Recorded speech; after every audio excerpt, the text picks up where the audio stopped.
Les grandes pyramides. Elles figurent parmi les 7 merveilles du monde antique et sont les seules à exister encore aujourd'hui. Saviez-vous que les pyramides de Gizeh n'étaient pourtant pas uniques en leur genre et qu'elles ne furent même pas les premières? Il y eut d'abord les moyennes pyramides, mais elles n'ont pas si bien marché. Bon, j'arrête de dire des sottises. Pour en revenir à notre histoire, dans l'Égypte ancienne, on croyait que les rois étaient choisis par les dieux pour servir sur terre en tant que médiateurs. Dans l'au-delà, ils étaient censés devenir eux-mêmes des dieux. Le complexe pyramidal fut donc construit pour que le roi dispose de tout ce dont il pourrait avoir besoin dans l'au-delà. Il y avait la pyramide, un palais et des temples. Le tombeau du roi, dans la pyramide, était rempli de tout le nécessaire, des meubles, de la nourriture et des objets d'or. En fait, la première pyramide a été construite 80 ans avant la première pyramide de Gizeh. Au total, il y en avait une centaine. Certaines ne furent pas achevées, car la construction prenait du temps, et tous les pharaons ne vivaient pas assez longtemps pour voir la fin des travaux. Parlons maintenant de la construction elle-même. La plus grande des pyramides de Gizeh est aussi haute qu'un immeuble de 40 étages. Comment diable ont-ils réussi à construire une structure aussi massive il y a 5000 ans, bien avant l'apparition des machines et autres équipements? Nous allons voir ça. Le pharaon Khéops est monté sur le trône vers 2575 avant notre ère, et son architecte a commencé la construction de la plus ancienne et de la plus grande des pyramides de Gizeh. Il a calculé qu'il faudrait utiliser plus de 2 millions de blocs de calcaire pour construire la pyramide, chacun pesant environ 2,5 tonnes, soit à peu près le poids d'un rhinocéros. L'architecte voulait terminer la construction en 20 ans. Pour y parvenir, une pierre devait être transportée et placée toutes les 4 minutes, 24 heures sur 24, 7 jours sur 7 et 365 jours par an, sauf les années bissextiles.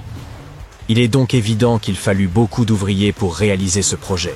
Beaucoup pensent que ce sont des esclaves qui ont travaillé sur le chantier de la pyramide, mais ce n'est pas vrai. Des ouvriers sont venus de toute l'Égypte pour contribuer au chantier, soit environ 25 000 personnes. Les Égyptiens effectuaient toutes sortes de travaux, du travail manuel à la fabrication d'outils en passant par le travail administratif. Ils travaillaient tous environ 10 heures par jour, étaient logés et bien nourris, et menaient globalement une vie plus confortable que celle qu'un Égyptien moyen pouvait s'offrir à l'époque. On suppose qu'ils vivaient dans une ville provisoire située non loin et qu'ils formaient une communauté organisée dirigée par un chef puissant. Les pyramides semblent avoir été conçues pour s'aligner sur les points cardinaux et leurs côtés symbolisent les rayons du soleil. Mais à l'époque, il n'y avait pas de boussole.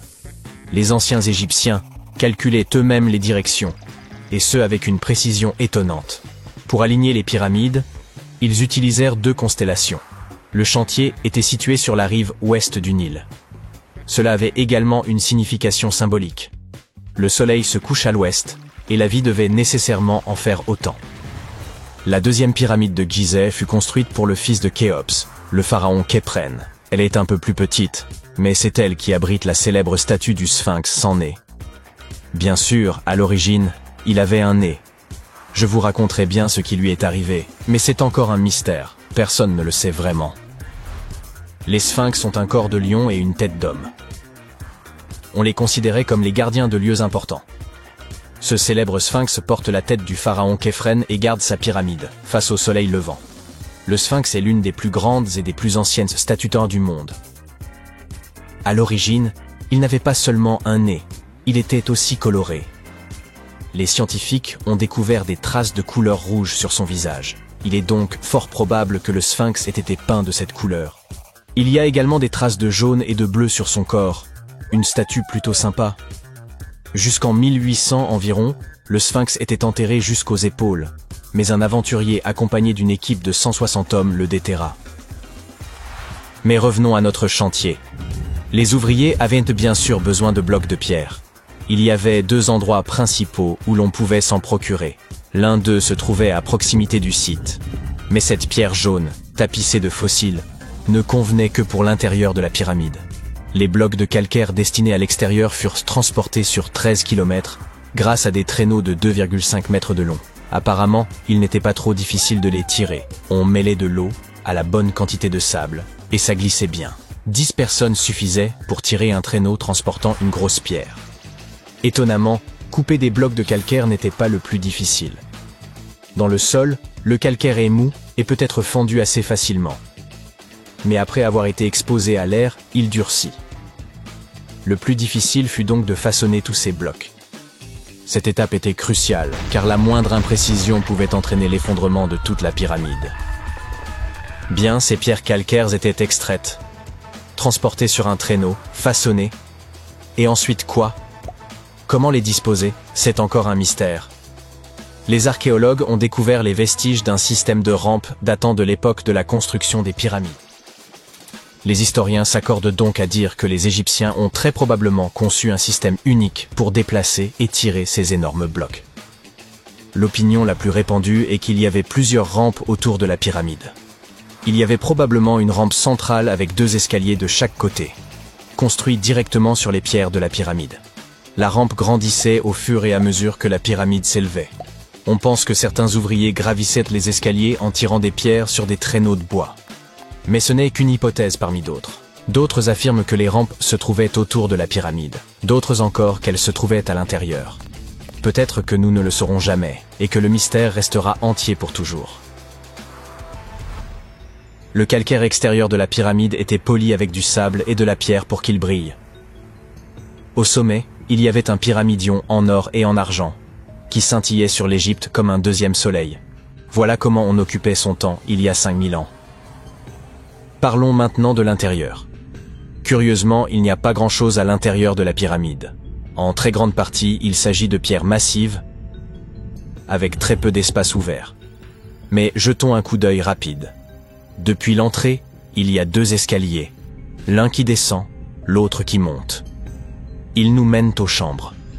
Il y en a 3 à l'intérieur. Pourquoi? Apparemment, une chambre funéraire devait être toujours prête au cas où le pharaon aurait rendu l'âme avant la fin des travaux. À mesure que les travaux avançaient, d'autres chambres étaient reconstruites. La dernière était la principale, c'était la chambre du roi, celle où repose Khéops. C'est la plus grande pièce, au cœur de la pyramide, et un grand passage y mène.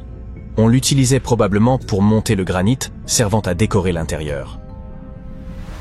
On utilisa également du granit pour fabriquer 5 étages de poutres destinés à soutenir la structure. Et apparemment, ça a bien tenu étant donné que la pyramide est restée debout pendant des siècles. Malheureusement, aucune de ces chambres ne comporte de hiéroglyphes. Si vous voulez en voir, vous devez aller voir les tombes décorées situées près des pyramides. Ces œuvres sont des représentations de la culture et de la vie quotidienne de l'Égypte ancienne. Leurs textes permettent aux chercheurs d'étudier la langue et la grammaire. Les trésors qui se trouvaient autrefois dans les pyramides ont été emportés par des pilleurs. Il existe aussi de nombreux tunnels et passages secrets à l'intérieur des pyramides. Mais aujourd'hui encore, personne n'en connaît le plan complet. Cela fait des années que les scientifiques envoient des robots, munis de caméras à l'intérieur. Mais il y a encore beaucoup de choses que nous ignorons. Aujourd'hui, ils se servent de rayons X pour scanner les pyramides de l'extérieur, sans entrer. Alors oui, les anciens Égyptiens ont bien créé un mystère que personne n'a réussi à percer en 5000 ans. Étonnant. Des scientifiques ont mis au jour une cité enfouie sous les pyramides d'Égypte. Sa taille est vertigineuse, bien au-delà de celle du plus vaste hypermarché que vous puissiez concevoir. Galeries, chambres souterraines, structures verticales. Nul ne saurait dire aujourd'hui à quoi elles servaient. Commençons par le commencement.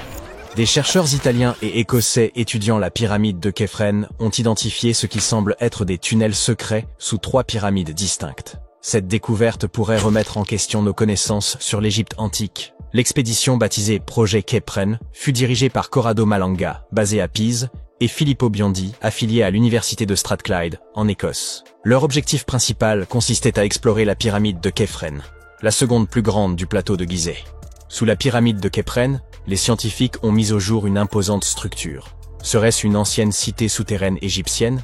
En analysant minutieusement leurs relevés, ils ont conclu que 8 grandes formations verticales, peut-être des puits ou des conduits, se dissimulaient en profondeur. Ces éléments s'étendent sur près de 2000 mètres, l'équivalent de 2 tours Burj Khalifa, et demi-posées à la suite l'une de l'autre. Un indice saisissant de l'ampleur de la découverte. Ces puits descendent également à environ 610 mètres sous terre, ce qui dépasse largement la profondeur des stations de métro les plus profondes au monde. qui excèdent rarement les 120 mètres. De forme cylindrique, ils sont bordés d'escaliers en spirale, évoquant les tours d'un ancien château gothique. Ils mènent à 2 vastes chambres aux contours inhabituels. S'agirait-il de cubes ou de vasques géantes? Chacune semble mesurer plus de 80 mètres de diamètre. Bien que ces structures aient désormais été identifiées, leur fonction première demeure totalement inconnue. Souhaitez-vous une révélation encore plus troublante? L'équipe est convaincue que des accès similaires existeraient sous chacune des 3 pyramides. Autrement dit, elles pourraient être interconnectées par un réseau secret de tunnels, de galeries et de salles enfouies. Et plus bas encore, à près de 1200 mètres sous la surface, d'autres structures, encore non répertoriées, pourraient sommeiller dans les profondeurs. Et cela ne contribue-t-il pas à nourrir le mystère? L'élément le plus saisissant reste peut-être cette hypothèse formulée par certains chercheurs. Les structures dissimulées autour des pyramides de Gizeh pourraient coïncider avec les légendaires salles d'Amonti. Dans la mythologie égyptienne, ce lieu est décrit comme l'ultime étape des mourants, où l'âme, durant 3 jours, est soumise à un jugement rigoureux et affronte ses terreurs les plus profondes. Mais comment les chercheurs ont-ils pu localiser ces cavités invisibles? Pour ce faire, ils ont mobilisé 2 satellites situés à 680 km d'altitude. En dirigeant des ondes radar vers le plateau de Gizeh, ils ont obtenu des images d'une extrême précision, ensuite recomposées, pour former une modélisation tridimensionnelle du réseau souterrain, incluant les puits récemment découverts. Grâce à la technologie radar à synthèse d'ouverture, ou SAR, capable de traverser la roche, l'équipe a repéré 5 petites structures ressemblant à des salles, dissimulées profondément au sein de la pyramide. L'une d'elles contenait un sarcophage que l'on croyait autrefois être celui du pharaon Khéphren. Hypothèse qui fut largement admise jusqu'à cette nouvelle analyse. Aujourd'hui, les scientifiques estiment que cette interprétation était erronée. Le tombeau véritable se situerait sans doute ailleurs. Il reste que ces 5 chambres, jusque-là inconnues, furent révélées uniquement grâce aux récentes explorations radar. Elles semblent disposées en plein cœur de la pyramide, reliées par des corridors souterrains qui s'enfoncent dans le plus bas. Certains avancent que ces galeries pourraient mener à d'autres chambres, ou puits dissimulés, possiblement âgés de plus de 4500 ans, et susceptibles d'éclairer les énigmes, encore irrésolues, des civilisations antiques. Les premières analyses suggèrent que cet espace enfoui est bien plus complexe qu'une simple succession de salles vides. Il se pourrait qu'un grand nombre de structures soient enfouies à proximité des pyramides de Gizeh. Comment l'expliquer? Certains indices suggèrent que l'ensemble comprend des zones excavées, parcourues d'escaliers en spirale qui s'enfoncent davantage. En affinant les images captées, il serait possible de révéler l'existence d'un vaste réseau souterrain, peut-être même les vestiges d'une ville entière, ensevelie sous le plateau. Malgré l'enthousiasme suscité par ces révélations, nombreux sont ceux qui demeurent sceptiques quant à l'existence réelle de cette cité souterraine. Le manque de validation scientifique par des pairs alimente leurs doutes, incitant plusieurs archéologues et spécialistes en imagerie radar à remettre en cause la fiabilité de ces affirmations. Selon eux, les outils employés pour effectuer ces relevés ne posséderaient peut-être pas la précision technique nécessaire pour restituer des images aussi élaborées de ce qui gît sous la surface. Selon eux, les 5 petites chambres repérées à faible profondeur pourraient n'être que des formations naturelles, d'autant que cette région revêtait déjà une importance rituelle bien avant l'édification des pyramides. Certains vont jusqu'à rejeter totalement le recours aux technologies radar dans un tel contexte, les qualifiant de méthodes non validées sur le plan scientifique et mettant en doute leur fiabilité. Cette découverte a également ravivé les débats autour des traditions mythologiques égyptiennes et de la possible présence de manuscrits anciens enfouis sous le plateau de Gizeh. La configuration des chambres nouvellement identifiées rappelle en effet celle que décrivent les récits sur la légendaire salle des archives, un espace mythique censé préserver le savoir primordial des premiers Égyptiens. Si cela venait à se confirmer, ces découvertes pourraient bouleverser la perception que l'on a de la topographie sacrée de l'Égypte. En outre, l'existence de cette cité perdue sous la pyramide pourrait constituer une preuve tangible de structures souterraines, jusqu'alors insoupçonnées. C'est pour cela que l'équipe du projet Khéphren est impatiente d'entamer les fouilles permettant de vérifier ces hypothèses. Toutefois, obtenir l'aval des autorités égyptiennes constitue un processus ardu. Les résultats devront encore passer l'épreuve d'une évaluation par des spécialistes avant d'être validés par le monde académique. D'ailleurs, cette découverte archéologique fait suite à une autre annonce, celle de la mise au jour d'une structure insolite sous la nécropole royale de Gizeh, que certains chercheurs soupçonnent de ne pas être d'origine naturelle. Grâce à des techniques de télédétection, les archéologues ont mis au jour une étrange structure souterraine en forme de L, enfouie dans le cimetière ouest de Gizeh. Cette section est réputée pour renfermer les tombes de membres de la royauté ainsi que de hauts dignitaires. Nombre de ces sépultures sont surmontées de mastabas, des édifices rectangulaires en pierre ou en briques de limon, coiffés d'un toit plat. Or, en plein centre de cette nécropole, subsiste une portion dépourvue de toute structure visible en surface. Pour examiner cette zone encore inexplorée, les chercheurs ont recours à la tomographie de résistivité électrique, ERT, et au radar à pénétration de sol, GPR. L'ERT repose sur l'injection de courant dans le sol et sur la mesure de leur résistance afin de révéler d'éventuelles anomalies. Quant au GPR, il projette des ondes radar dans le sous-sol pour en dessiner les formes selon les échos obtenus. À une profondeur d'environ 2 mètres, les chercheurs ont détecté une anomalie. Elle semblait correspondre à une structure souterraine en L, mesurant au moins 10 mètres de long. D'après les relevés, il est probable que cette structure ait été remplie de sable après son édification. Cette découverte a conduit les chercheurs à envisager plusieurs hypothèses. Il pourrait s'agir d'un mélange de sable et de gravier, ou peut-être d'une cavité d'air. L'anomalie a été classée comme hautement résistive, ce qui suggère une origine non naturelle. Le professeur Motoyuki Sato, auteur principal de l'étude et enseignant à l'université de Tohoku, souligne que la netteté des contours appuie l'idée d'une structure artificielle. Un autre élément intrigant concernant les pyramides antiques d'Égypte tient à l'idée, longtemps admise par les historiens, qu'elles furent érigées au profit de la royauté et des élites, seules à posséder les moyens nécessaires. Or, des fouilles récentes menées sur le site archéologique de Tombos, situé dans l'actuel Soudan, viennent remettre en cause cette théorie. Il se pourrait que les pyramides de Tombos aient accueilli, aux côtés des élites, les dépouilles de travailleurs de rang modeste. Les membres laborieux des sociétés antiques auraient ainsi pu reposer dans certains des monuments les plus visibles, y compris les pyramides elles-mêmes. Implantée sur les rives du Nil dans l'ancienne Nubie, la localité de Tombos fut annexée par l'Égypte aux alentours de 1400 avant notre ère, lors de sa conquête de la région. Le site fut alors établi dans le but de renforcer la domination égyptienne. On y érigea des pyramides, bien plus sobres cependant que les gigantesques édifices de Gizeh. Les chercheurs ont repris l'étude de 110 squelettes humains exhumés à Tombos, initialement examinés en 2012. Ils se sont concentrés sur l'analyse des anthèses, c'est-à-dire les points d'attache des tendons et des ligaments sur les os. Ce type d'examen permet de mettre en évidence l'intensité du travail physique accompli par un individu. Les contraintes mécaniques répétées lors qu'un travail ardu y laissent des marques nettes, sous forme de relief osseux. Certains ossements présentaient peu de modifications au niveau des anthèses, ce qui laisse supposer qu'ils appartenaient à des personnes aisées. En revanche, d'autres montrèrent des transformations plus marquées, trahissant une vie de labeur et un statut social bien plus modeste.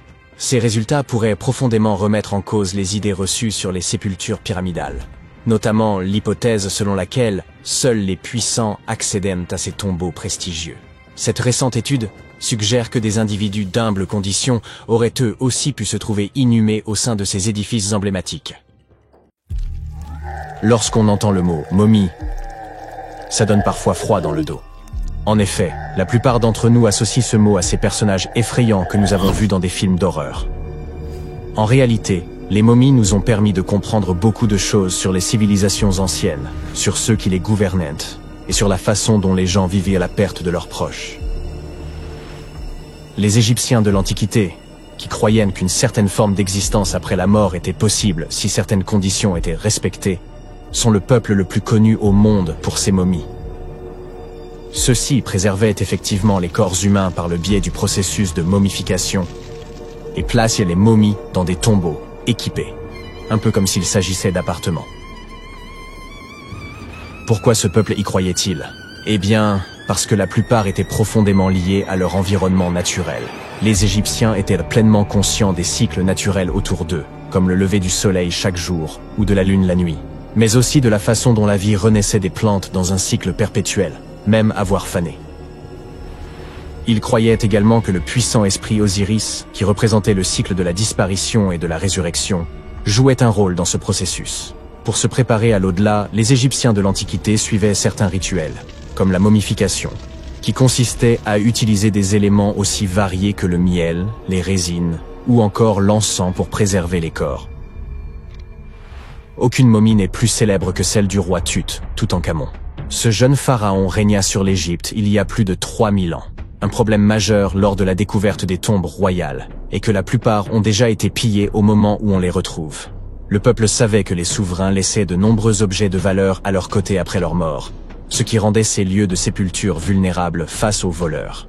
Étonnamment, lorsque la tombe du roi Tut fut ouverte en 1922, les gens se réjouirent, car elle n'avait pas été volée à l'instar de beaucoup d'autres tombes royales.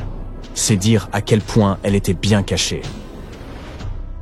À l'intérieur, sa momie était enfermée dans 3 cercueils au total, dont un en or. Les objets trouvés dans sa tombe furent très révélateurs de ce qu'était l'Égypte antique. L'étude de sa momie nous a également permis d'en savoir plus sur la culture et les pratiques en vigueur à l'époque où il est décédé. Enfin, les recherches liées à son ADN nous ont conduit à obtenir des informations sur sa famille.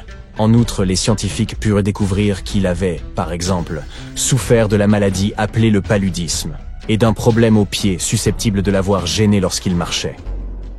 Ramsès II est un autre pharaon égyptien qui a régné pendant 68 ans, ce qui n'était pas rien à l'époque.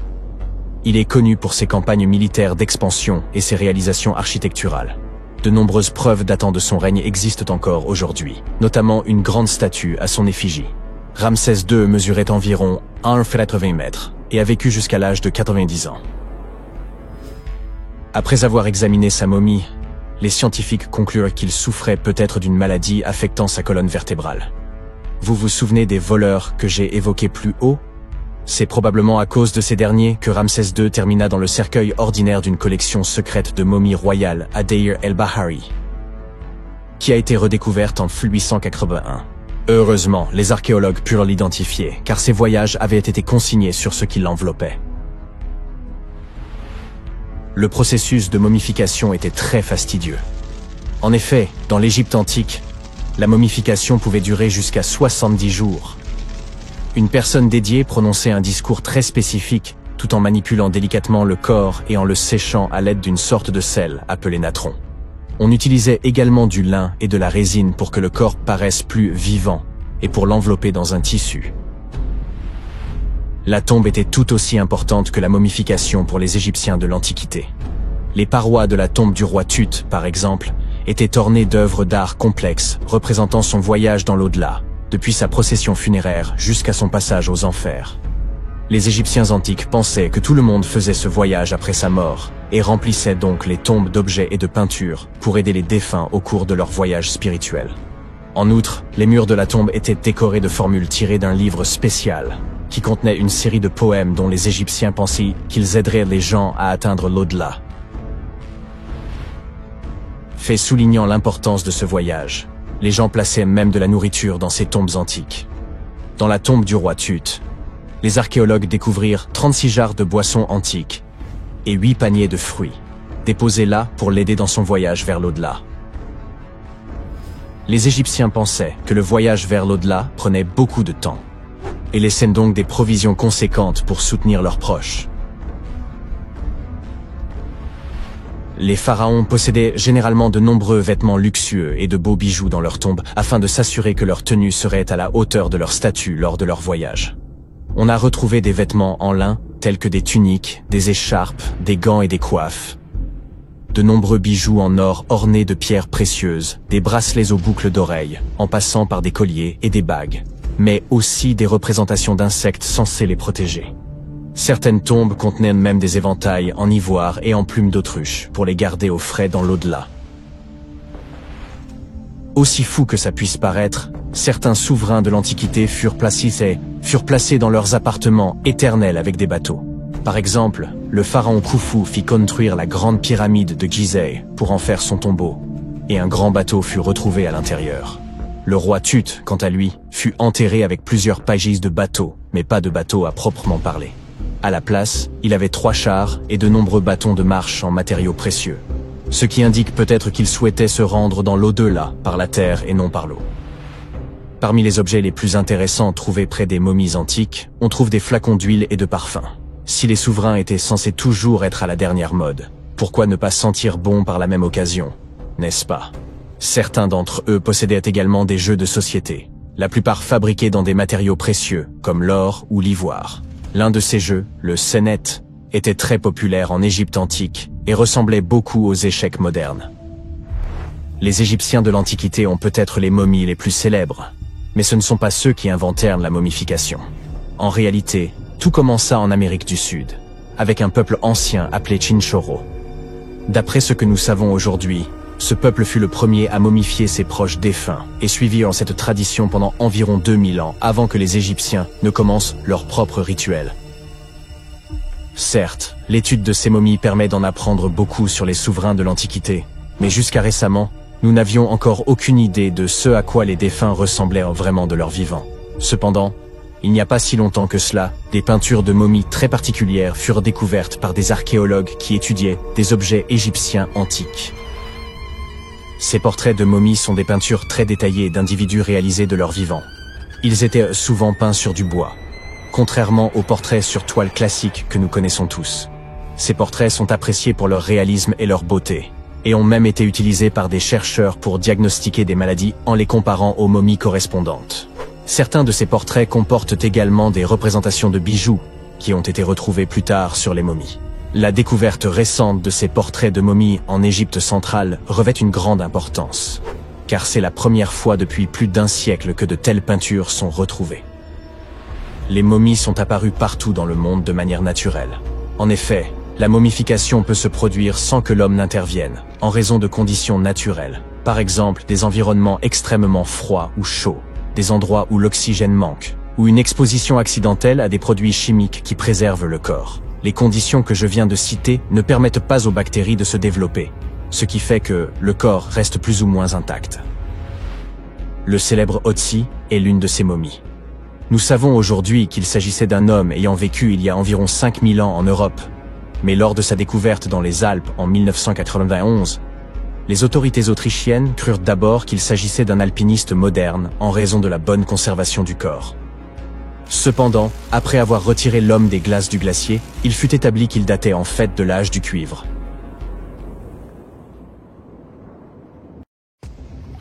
Il y a un monstre caché dans les forêts, les marécages et les rivières du bassin du Congo en Afrique centrale. Il a un long cou, ressemble à un dinosaure et a la taille d'un éléphant ou peut-être d'un hippopotame. Du moins, c'est ce que disent les personnes qui prétendent l'avoir vu. Il aurait dû s'éteindre il y a des millions d'années, mais cette version congolaise du monstre du Loch Ness a, pour une raison ou pour une autre, réussi à survivre. Il s'agit du Mokele Mbembe, que l'on peut traduire par « celui qui arrête le cours des rivières », et de plus en plus de gens affirment l'avoir aperçu ces derniers temps. Les explorateurs européens ont entendu parler de cette créature pour la première fois par les riverains du fleuve Congo, au début des années 1900. Un capitaine allemand a même inclus une description du monstre dans le rapport officiel de son expédition. Les riverains en question lui ont dit que l'animal était de couleur brun grisâtre, avec une peau lisse, un cou très flexible, et une seule longue dent qui est peut-être une corne. Certains ont parlé d'une longue queue musclée semblable à celle d'un alligator. Ils ont également dit que la créature vivait dans les grottes, mais qu'il lui arrivait de gravir les rives pendant la journée pour trouver des plantes à manger. Ces témoins croyaient aussi que l'encas préféré de la bête était une sorte de liane avec de grandes fleurs blanches. Ils montrèrent même au capitaine allemand un sentier que le monstre avait dégagé pour accéder à ces plantes. Et plus important encore, ils le prévinrent que le Mokele Mbembe n'aimait pas les humains et abattait toutes les pirogues qui passaient près de lui. Les dinosaures jouissaient d'un réel succès dans la culture populaire des années 1910, et plusieurs journaux en Europe et en Amérique du Nord écrivirent sur ce monstrueux anachronisme africain. Dans les années suivantes, plusieurs expéditions furent organisées dans le bassin du Congo pour rechercher le Mokele Mbembe ou interviewer des prétendus témoins oculaires. On ne trouva aucune preuve physique directe, mais de nombreux récits furent recueillis. Un zoologiste, dans les années 1980, dit qu'il avait filmé le Mokele Mbembe, mais que son film n'avait pas pu être correctement développé.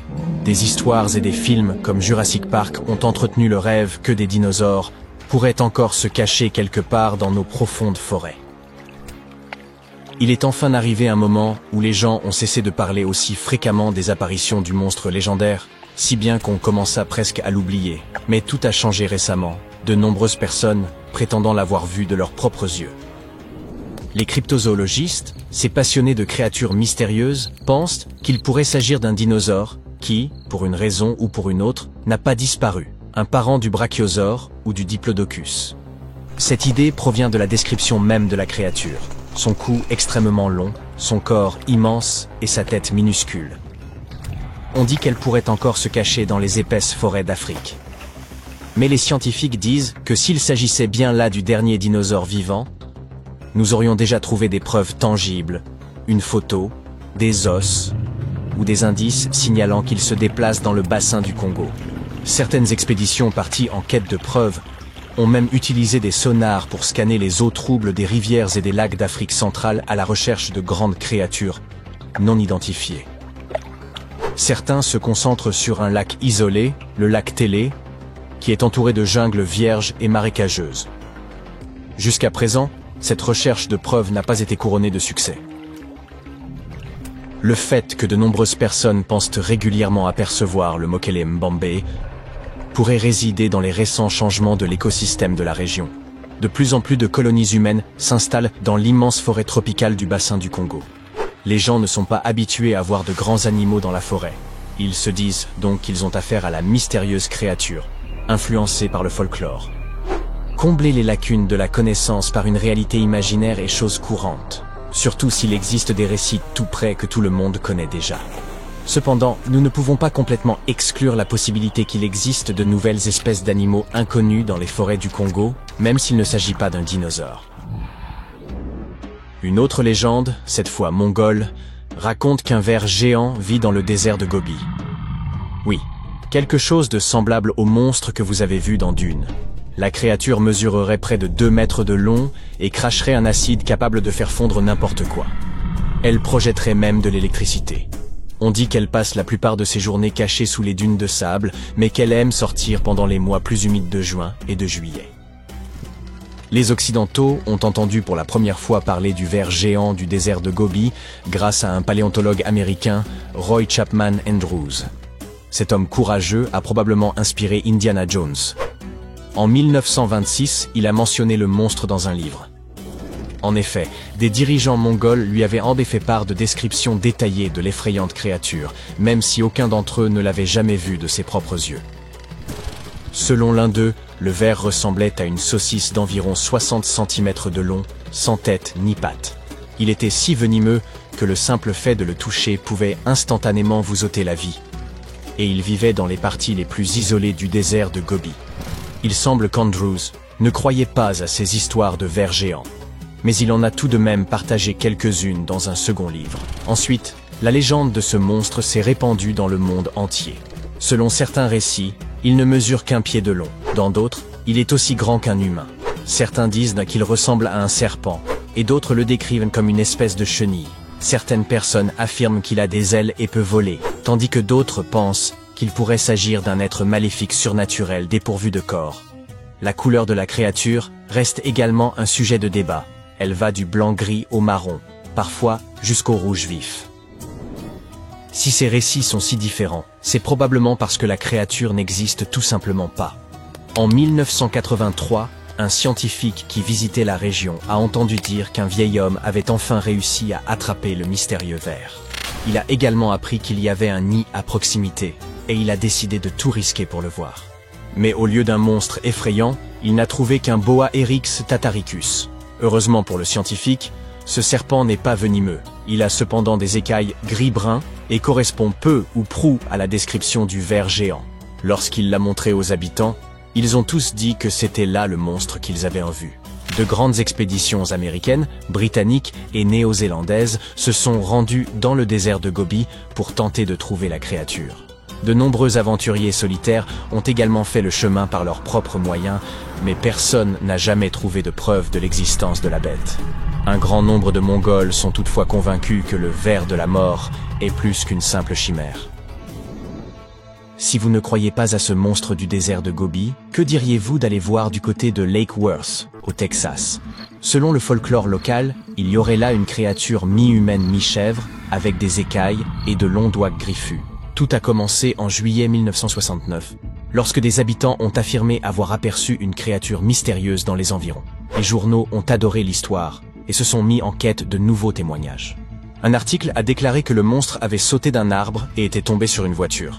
Un autre, que la créature de Lakeworth avait décidé de lancer un pneu sur un groupe de personnes. Quelqu'un a même réussi à prendre une photo du coupable, et les journaux l'ont publié. Les habitants ont commencé à affluer vers le lac après la tombée du jour, espérant apercevoir la créature, mais personne n'a pu trouver la moindre preuve de son existence. L'auteur de la photographie du monstre a ensuite déclaré qu'il s'agissait très probablement d'une plaisanterie. Le canular d'un petit malin. Puis, un journaliste a reçu une lettre anonyme, affirmant que 3 lycéens avaient décidé de se déguiser et de faire peur aux gens.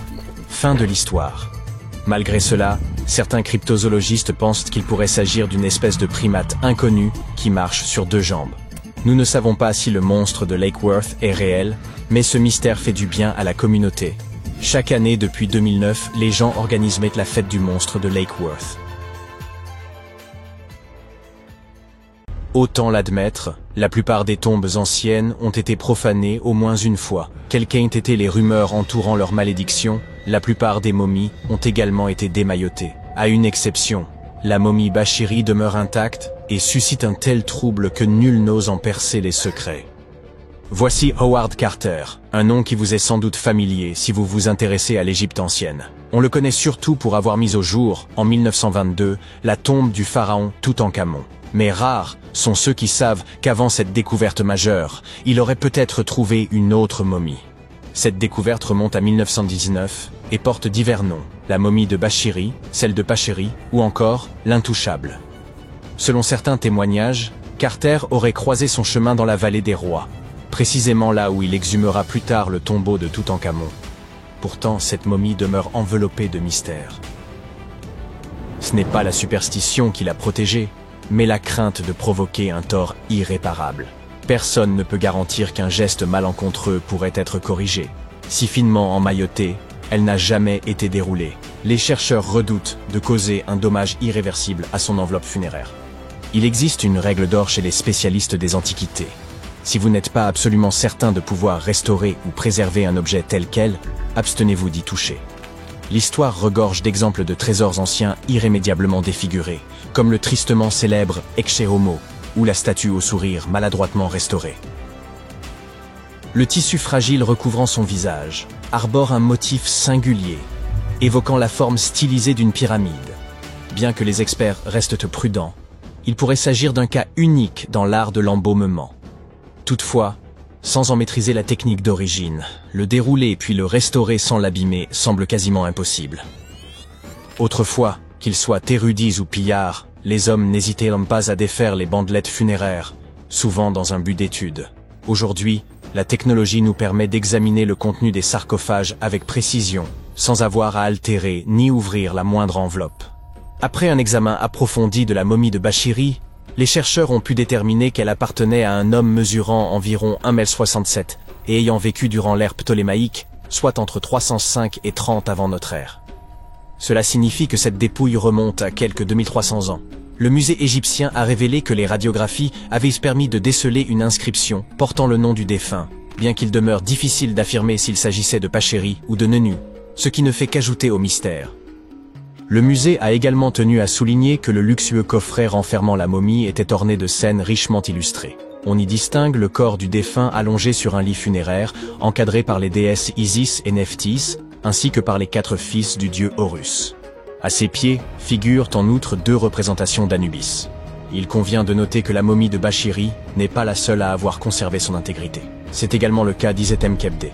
L'archéologue français Gaston Maspero, soucieux de préserver son repos, avait en effet choisi de ne pas ouvrir sa momie, tant son état de conservation était remarquable. Il avait toutefois précisé que la tombe avait été jadis mise à sac. Les radiographies ont permis d'approfondir notre connaissance de cette momie. Les images ont révélé la présence de plusieurs objets enfouis avec elle, notamment des amulettes autour de son cou, de son bras droit et de son front. Il s'agissait de l'épouse d'un grand prêtre. Ces radios ont également mis en évidence des problèmes dentaires et une arthrite touchant ses genoux. Si l'on sait qu'elle est morte à un âge avancé, il reste difficile d'en déterminer la précision. Mais divers documents datant du règne de son fils attestent de la haute estime dans laquelle elle était tenue au sein du royaume. Isetem Kebde n'était autre que la sœur épouse de Pinejem II. Vous avez bien saisi? Ils étaient à la fois conjoints et liés par le sang. Une telle union, aussi choquante puisse-t-elle paraître aujourd'hui, visait à préserver la pureté du sang royal.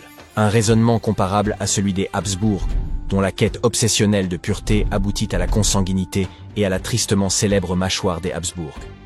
Il ne nous appartient pas de juger les normes ou les pratiques de l'Égypte antique, mais ce que l'on peut affirmer sans réserve, c'est que tant Bachiri qu'Isetemkeb D ont eu la chance exceptionnelle de demeurer intacts. Toutankhamon, pour sa part, n'échappa pas à l'acharnement méthodique des chercheurs, au prix de nombreuses dégradations. Bien que la sépulture de Toutankhamon ait été mise au jour dès 1922, il fallut attendre l'année 1925 pour que les cercueils emboîtés soient ouverts lors d'une campagne de fouilles. Le premier, maintenu fermé à l'aide d'épingles en argent, dissimulait un second cercueil, anthropomorphe, décoré de verres colorés et de guirlandes florales. Des inquiétudes entouraient dans la momie royale, car elle avait été exposée à l'humidité. Le cercueil intermédiaire, dépourvu de poignée et particulièrement lourd, exigeait une extrême prudence lors de sa manipulation. Le 28 octobre 1925, en ouvrant le cercueil intérieur, en or massif et enveloppé d'un tissu rouge, les chercheurs découvrirent enfin la momie du souverain. La momie de Toutankhamon, longue d'environ 185 cm, épousait presque parfaitement les dimensions du cercueil intérieur, qui en mesurait 188. Vous l'aurez deviné, cette marge minime posait un réel problème. Extraire un corps aussi ancien, fragile et desséché d'un espace aussi restreint relevait d'un véritable défi, tant les risques d'endommagement étaient grands et la maniabilité quasi nulle. L'aspect de la momie soulevait des soupçons, elle était d'un noir de jais. Howard Carter, responsable des fouilles, estima qu'environ 2 seaux d'huile avaient été versés sur le corps. Toutefois, on avait soigneusement évité d'en asperger le masque et les pieds, probablement dans l'intention d'assurer une meilleure conservation. Le corps reposait dans le cercueil avec une légère inclinaison, et la différence de concentration d'huile entre les deux côtés laissait penser que le cercueil avait peut-être basculé lors de sa mise en place dans le sarcophage. Ce liquide, en réagissant avec le temps, généra de l'humidité puis des réactions chimiques internes. Carter qualifia ce phénomène de combustion spontanée lente, qui entraîna la carbonisation progressive des bandelettes de lin. Hélas, la chaleur et l'humidité combinées n'épargnèrent pas les ornements funéraires. Le sceptre et le fléau se désintégrèrent, le scarabée en résine se fissura, et les fils retenant les mains ainsi que les bandelettes commencèrent à se désagréger, rendant l'ensemble du dispositif extrêmement fragile et instable. Avec le temps, les huiles s'étaient solidifiées, agissant comme une colle entre la momie, son masque et le fond du sarcophage. Pour tenter de les séparer, les archéologues exposèrent les cercueils au soleil durant plusieurs heures, atteignant une température de 65 degrés. Malgré cette tentative, la momie resta figée, et l'examen dut être réalisé sur place, sans pouvoir la déplacer. L'examen de la momie commença par les jambes et les pieds, les chercheurs ayant choisi de procéder de bas en haut. En déroulant avec précaution les premières bandelettes, ils mirent au jour le premier d'une série de trésors enveloppés aux côtés du souverain. Chaque découverte fut méthodiquement photographiée et dûment répertoriée, dans le respect des exigences de la documentation archéologique.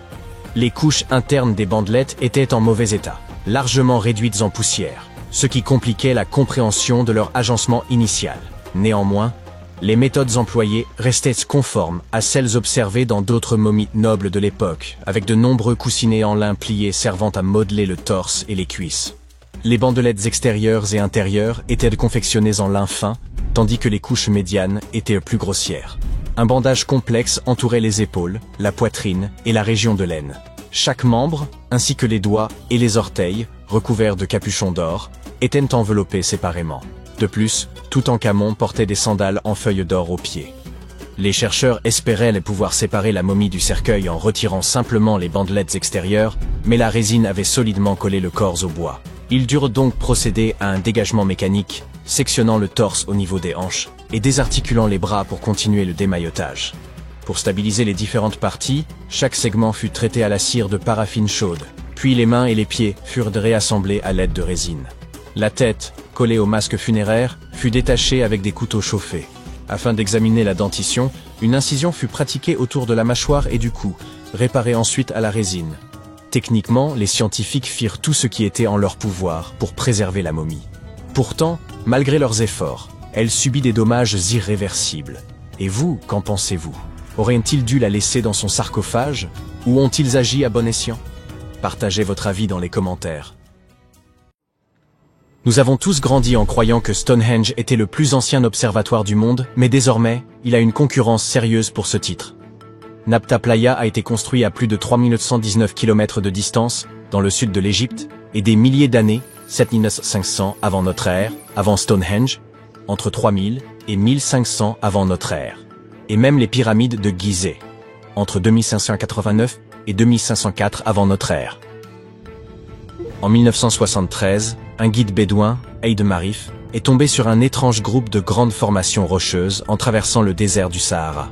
Il a conduit l'archéologue américain Fred Wendorf sur le site situé à environ 96 km du Nil. L'ami et collègue de Wendorf affirme que l'équipe a découvert les pierres en s'arrêtant pour une pause toilette dans le désert. De toute façon, ce qu'ils ont trouvé a changé l'histoire. Au début, Wendorf pensait que les structures en pierre étaient juste des formations naturelles. Mais ensuite, il eut une révélation. Cet endroit était autrefois un lac, ce qui signifie qu'il ne devrait pas y avoir de roches naturelles ici. Il continua à revenir sur le site pendant des décennies, et au début des années 1990, son équipe découvrit finalement un cercle de pierres qui semblait s'aligner avec les étoiles d'une manière inexplicable. Après 7 longues années à essayer de percer le mystère du site, Wendorf contacta un expert en archéoastronomie. Ils étudient comment les anciens utilisaient les étoiles. Un soir, alors que l'expert était assis dans le sable frais du désert, regardant les pierres, il se rendit compte qu'elles formaient un motif irradiant à partir d'un immense tumulus funéraire. Une par une, au fur et à mesure qu'il creusait dans le sédiment, les mégalithes enterrés commençaient à s'aligner comme les rayons d'une roue. L'équipe avait déjà utilisé la datation au radiocarbone pour tester des échantillons provenant de foyers et de toitures en bois de tamaris trouvées à l'intérieur du cercle de pierre. Nabta Playa comptait des dizaines de pierres dressées, toutes hautes de quelques pieds. Certaines d'entre elles s'alignaient exactement avec le lever du soleil lors de jours spéciaux, et d'autres correspondaient avec des étoiles brillantes dans le ciel. À l'intérieur du grand cercle, il y avait 6 pierres spéciales qui ont peut-être été utilisées pour des rituels ou pour marquer des moments importants de l'année. Autour d'elles, 29 pierres dressées pourraient avoir fonctionné comme un calendrier simple pour aider les gens à savoir quand il était temps pour quelque chose d'important, comme le solstice d'été, le jour le plus long de l'année. Lorsque le soleil se levait juste au bon endroit, c'était un signe que la saison des pluies approchait. Le cercle de pierre était autrefois aligné avec les étoiles les plus brillantes du ciel septentrional, Arcturus, Sirius et Alpha du Centaure. Certaines pierres pointaient même vers la constellation d'Orion.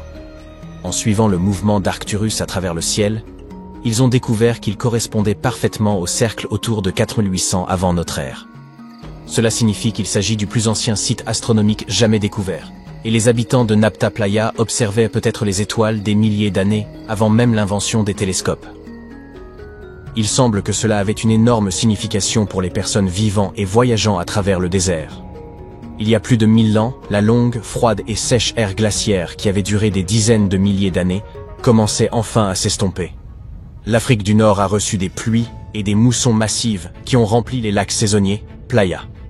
Ainsi, certaines parties du désert se sont transformées en oasis éphémères. Pour les peuples nomades qui parcouraient dans cette terre inhospitalière, ces pluies estivales étaient tout. Leur mode de vie tout entier tournait autour du bétail.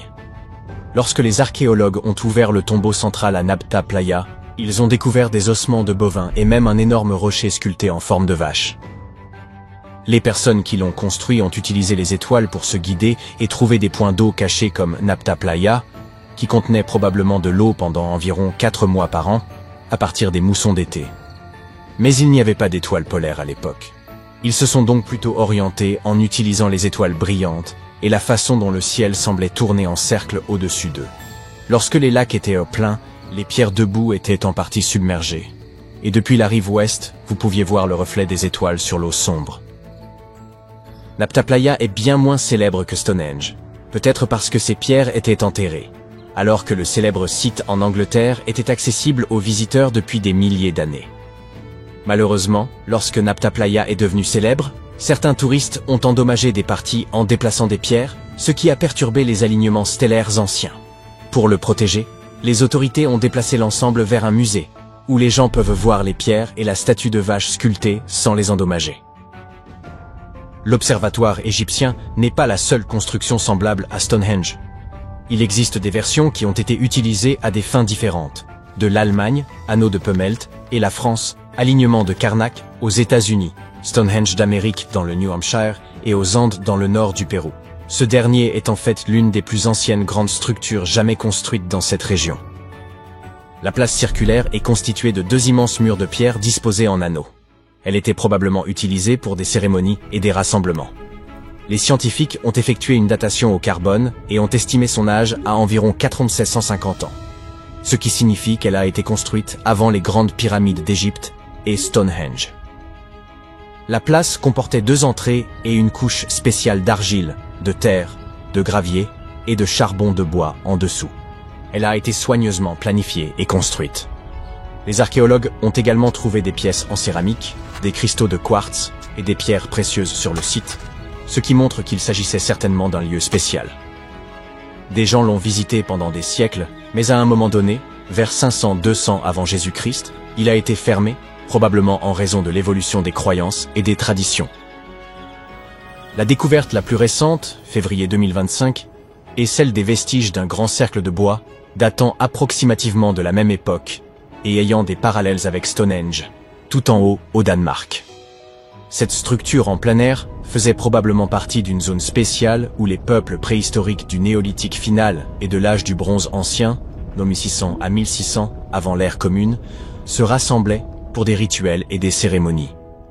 Le cercle était composé de 45 gigantesques poteaux en bois, formant un énorme anneau d'environ 30 mètres de large. Le bois a disparu maintenant, mais les scientifiques pensent que de hauts bois se dressaient autrefois dans les trous et créaient une impressionnante henge de bois. Personne ne sait exactement à quoi ces cercles étaient utilisés, mais les archéologues ont trouvé des ossements d'animaux et des restes de nourriture sur des sites similaires. Donc les gens se rassemblaient probablement là pour des festins et des rituels. En 2024, des scientifiques ont découvert 2 cercles de pierres anciens datant de la période néolithique dans le parc national de Dartmoor, en Angleterre. Certains archéologues pensent qu'ils pourraient former un arc sacré. Beaucoup des structures de pierre de Dartmoor ont été construites en forme courbée sur les hauteurs au centre de la zone. Il y a longtemps, Dartmoor était couvert de forêts, donc les gens ont peut-être utilisé ces hauteurs comme repères importants. Un des nouveaux cercles découverts s'intègre à l'intérieur de cet arc, mais l'autre est à l'extérieur, au nord. Cela aurait pu être un point d'entrée dans l'arc. Il y a également une levée de terre près des pierres, qui ressemble à d'autres sites néolithiques célèbres, comme le cercle de Brodgar en Écosse et Stonehenge lui-même. Cela signifie que les personnes qui ont construit ces cercles ont peut-être visité Stonehenge ou en ont été inspirées. Des archéologues à Oman ont découvert d'anciens monuments en pierre appelés trilithes, qui ont reçu le surnom de Stonehenge arabe. Ils ont été achevés il y a environ 2000 ans. Mais personne ne sait avec certitude qui les a construits ni pourquoi. Les scientifiques ont également trouvé des haches en pierre extrêmement anciennes, âgées de 3000 à 1,3 million d'années, datant de l'époque où les premiers humains ont quitté l'Afrique.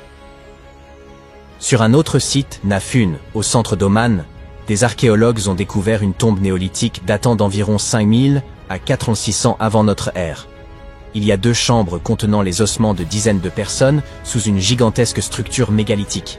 À proximité, ils ont également découvert des gravures rupestres réalisées par des personnes qui ont vécu dans la région de 5000 avant notre ère à 1000 de notre ère. Et puis, il y a un autre sosie de Stonehenge, cette fois en Arabie Saoudite, qui a été utilisé comme complexe d'appartements il y a des milliers d'années. Des archéologues ont découvert un total de 345 cercles de pierre, en examinant des photos aériennes d'un champ de lave. Chaque cercle mesure entre 4 et 8 mètres de large et possède au moins une grande pierre dressée au centre. Ces structures conservent encore des vestiges de murs de pierre et de portes.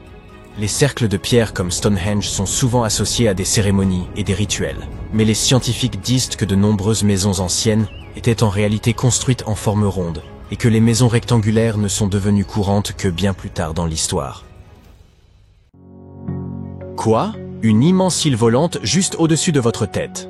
À l'ère de l'IA, vous pensez peut-être qu'il s'agit d'une vidéo générée par un réseau neuronal, mais vous devez savoir que premièrement, c'est tout à fait réel, que deuxièmement, si vous le souhaitez, vous pouvez visiter cette île, et que troisièmement, il se pourrait bien qu'elle détienne la clé du secret de l'Eldorado. Cet endroit s'appelle Roraima, et il ne s'agit en réalité pas d'une île, mais d'une montagne. En raison de plusieurs facteurs, nous avons l'impression de voir une île flotter au-dessus de nous. Mais tout cela est dû au sommet plat de la montagne. Elle n'a pas de pic, et présente donc un plateau, et les nuages épais qui l'entourent se fondent dans le ciel, créant une illusion d'optique. Malgré les progrès de la technologie satellitaire et l'accès abordable aux voyages en avion, il subsiste encore quelques endroits sur Terre que l'on peut qualifier d'inexplorés. Le mont Roraima est l'un d'entre eux. Il existe depuis près de 2 milliards d'années et constitue l'une des plus anciennes formations rocheuses de notre planète. À titre de comparaison, les dinosaures sont apparus il y a environ 240 millions d'années. Certains scientifiques pensent que cette région faisait autrefois partie d'un supercontinent appelé Gondwana, et qu'à l'époque, ce n'était pas encore une montagne. Lorsque le supercontinent s'est fragmenté, l'érosion a créé cette merveille géologique en forme de table. Cependant, ce qui est intéressant à propos de cet endroit, ce n'est pas son âge, mais le fait qu'il semble encore préhistorique, presque intact. Cela s'explique par l'exploration tardive de cette partie de l'Amérique du Sud. D'ailleurs, nous découvrons encore chaque année de nouvelles espèces de faune et de flore dans ces environs. Pour une montagne, elle est relativement petite, seulement 2810 mètres. Certaines villes sont situées à une plus grande altitude, comme La Paz en Bolivie, qui culmine à 3640 mètres. Des gens pourraient donc vivre dans la région du mont Roraima, malgré son accès difficile. Cependant, il y a un hic. Les Paimon sont les premiers à avoir habité cette région et ils possèdent une tradition mythologique incroyablement riche. Par exemple, leur mythologie met en scène des divinités qui vivent sur les tépuis, des montagnes au sommet plat situées dans les prairies. Ces montagnes sont considérées comme sacrées et interdites aux vivants, car elles seraient le lieu de résidence des esprits ancestraux, les Mawari. Il existe donc des traditions qui interdisent de vivre dans cette région, mais certaines sources affirment néanmoins que des communautés locales y habitent. Cependant, les problèmes ne sont évidemment pas seulement liés aux esprits, mais aussi aux possibilités d'emploi très limitées. Des visites guidées sont toutefois proposées. Que verrez-vous si vous osez vous rendre dans cet endroit? Au pied de la montagne se trouve une forêt tropicale humide à feuilles persistantes, avec des arbres dont la hauteur varie entre 25 et 45 mètres, certains spécimens pouvant atteindre jusqu'à 60 mètres. La plupart d'entre eux sont endémiques, ce qui signifie que c'est le seul endroit au monde où vous pouvez les trouver. Vous verrez également des orchidées aussi grandes qu'un arbre de taille moyenne.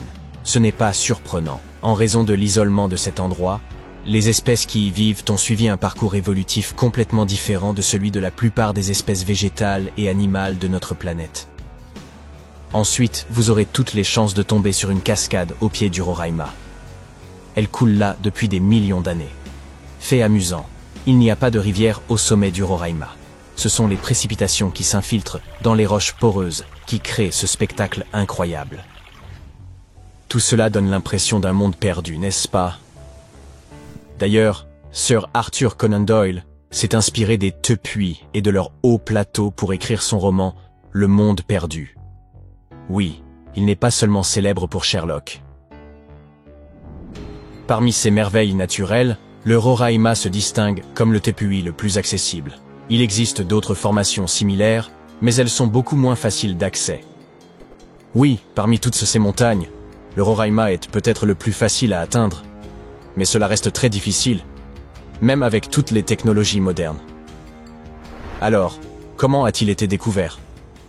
Difficile à dire, mais il existe une théorie étayée par des documents officiels. Au XVIe siècle, Sir Walter Raleigh, admirait son col et sa belle moustache, était une personnalité importante du monde élisabétain, soit le règne d'Élisabeth Ier. En 1594, il entendit parler d'une grande cité d'or située près du fleuve Caroni. Cette idée lui resta en tête. Peut-être voyait-il là un moyen de s'enrichir rapidement. Quoi qu'il en soit, un an plus tard, il partit explorer ce qui est aujourd'hui la Guyane et l'est du Venezuela, et il décrivit avec précision le mont Roraima. Le 22 mars 1595, une flotte anglaise dirigée par Walter Raleigh apparut au large des côtes de Trinidad. Raleigh tenta de se montrer aimable avec les colons espagnols, en faisant du commerce et en les invitant même à bord de ses navires pour se divertir.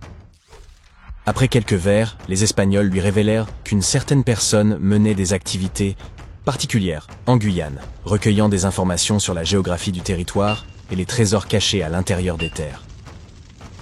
Le 7 avril, Raleigh lança une attaque surprise sur la ville de San José et réussit à capturer cette personne. Après l'avoir interrogé pour obtenir des informations, Raleigh annonça son intention de se rendre en Guyane à la recherche de la légendaire Cité d'Or. Comme ces navires ne pouvaient pas naviguer dans les chenaux étroits du delta de l'Orénoque, Raleigh fit modifier l'un d'entre eux, probablement une galéasse. Ce navire pouvait transporter 60 hommes et 40 autres furent répartis dans des embarcations plus petites. La progression fut lente dans le delta et ils se perdirent dans ce que Raleigh décrivit comme un labyrinthe de rivières. Finalement, ils arrivèrent au Caño Manamo, puis dans le cours principal de l'Orénoque. Un peu plus en amont, à la confluence de l'Orénoque et du Caroni, Raleigh rencontra un chef indigène nommé Topiawari, avec lequel il s'entendit très bien. Topiawari lui révéla que son peuple avait été chassé de l'intérieur de la Guyane par une tribu féroce venue de l'ouest. Cela renforça la croyance répandue, partagée par les Espagnols et Raleigh, selon laquelle Eldorado abritait des Incas fugitifs venus du Pérou. Topiawari mentionna également que la tribu envahissante était riche en or, et affirma que leur ville la plus proche, à seulement 4 jours de marche vers le sud, était la source des plaques d'or que l'on trouvait dans un vaste rayon. Mais il laissa entendre que des trésors encore plus précieux se trouvaient plus loin dans les terres. Raleigh se rendit ensuite à l'embouchure du Caroni, mais de forts courants l'empêchèrent d'avancer. Il envoya 2 groupes de reconnaissance à terre tandis qu'il en dirigeait un 3e. Ils trouvèrent quelques pierres brillantes qu'ils s'empressèrent d'extraire du sol, mais la plupart s'avérèrent sans valeur. Ils apprirent qu'un immense lac d'environ 64 km de large, rempli d'or alluvial, se trouvait à la source du Caroni. Cependant, sans moyen d'avancer et avec la montée des eaux de l'Orénoque, Raleigh dut annuler l'expédition, espérant revenir lorsque les conditions seraient plus favorables. Ce n'est qu'en 1616, plus de 20 ans plus tard, que Raleigh obtint de Jacques Ier l'autorisation de tenter une 2e expédition en Guyane. Il assura au roi qu'il pourrait extraire beaucoup d'or d'une mine située près du Caroni, dont il avait entendu parler lors de son précédent voyage. Jacques lui ordonna expressément de ne pas entrer en conflit avec les Espagnols, qui contrôlaient toujours la région de l'Orénoque. À son arrivée en Amérique du Sud, Raleigh resta à bord du navire et envoya Lawrence Keymis et une équipe à la recherche de la mine. Pour des raisons qui restent obscures, Keymis finit par attaquer et capturer la ville espagnole de Santo Tomé, ce qui entraîna la mort du fils de Raleigh, Watt, au cours de l'escarmouche.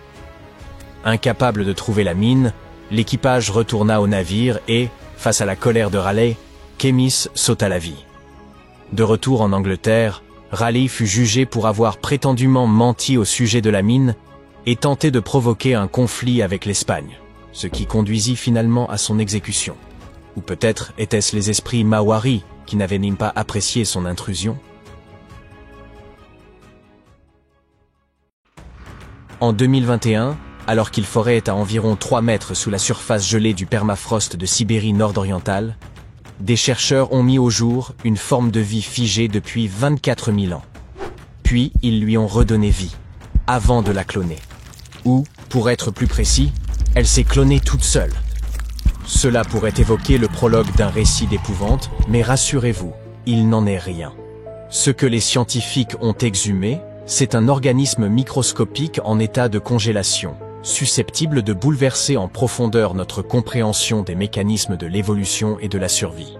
Les minuscules êtres ainsi exhumés sont des rotifères bédéloïdes, de petits animaux microscopiques pourvus de bouches en forme de roue, dont ils se servent aussi bien pour se mouvoir que pour se nourrir. Découverts pour la première fois en 1696, ils sont relativement répandus dans les milieux d'eau douce à travers le globe, avec quelques espèces adaptées à l'eau salée. Ils pourraient donc sembler dénués d'intérêt. Pourtant, depuis que les premiers microscopes ont permis de les observer, ils fascinent les chercheurs. Bien que ne mesurant que quelques dizaines de microns, ils présentent une complexité étonnante, disposant d'un cerveau, d'un tube digestif, de muscles et même d'un système reproducteur. Et si cette complexité renfermait en elle le secret d'une résilience ultime, peut-être même applicable à l'être humain? Examinons cela de plus près. Ces organismes sont des extrémophiles, capables de survivre à une déshydratation totale à n'importe quelle étape de leur cycle de vie, pour ensuite ressusciter une fois réhydratés. Et ce n'est pas tout. Ils peuvent endurer des conditions parmi les plus hostiles sur Terre, ou dans l'espace, voire rester ensevelis dans les glaces sibériennes pendant des dizaines de millénaires. Ce phénomène s'explique par leur capacité à entrer en cryptobiose, un état dans lequel les organismes suspendent leur métabolisme et deviennent presque inactifs. Si cela peut sembler relever du jargon scientifique, sachez que ce principe sous-tend aussi la conservation de nombreux produits que nous consommons au quotidien. Prenons l'exemple de la levure. Les cellules vivantes de levure sont enveloppées d'une couche protectrice faite de cellules mortes et de quelques nutriments. Elle peut se conserver à température ambiante, mais c'est l'exposition au froid, réfrigérateur ou congélateur, qui active une forme de cryptobiose, prolongeant considérablement sa durée de vie.